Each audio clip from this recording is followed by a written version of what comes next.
So it was very interesting when we left Eagle Ridge, or at Eagle Ridge we had been told that we would likely be there for 2 to 4 days. So Rich had gone home as instructed and had gotten clothes for 2 to 4 days.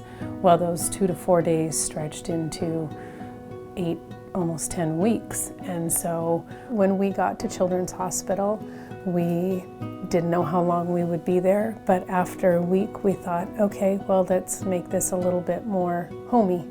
And we had family that had a mini fridge, and we would go to the grocery store and we would get, milk and yogurt. There was a few cupboards, and there was a cot in the room, and either Rich or Dad or I would sleep on the cot, and the other one would sleep in the parent room, or we were lucky enough to have family close that every once in a while we would spend the night over there.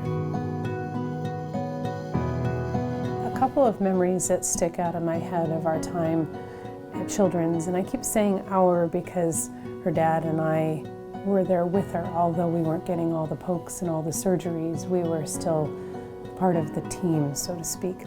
And unusually one of my favorite moments is her room looked out on the helicopter pad at Children's, and it was because it was right around Christmas time. There was lights, there was Christmas lights on all the houses close by, and Christmas lights, not on the helicopter pad, but in that area.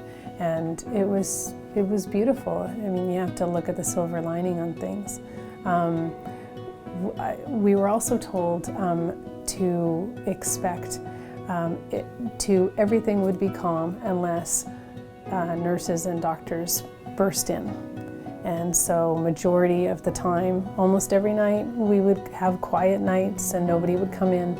And there was one night in the middle of the night where they burst in the door, and there was nurses and doctors, and so it was, stand down, and as a parent you just have to watch and hope and pray and that everything will be okay. And I believe what had led to all the doctors and nurses coming in was some of her numbers had increased, and when things like potassium, those levels increase, that can cause either damage or a challenge to the heart. And I believe her numbers were that high that they were very concerned that that was going to cause a problem. Thankfully, it didn't.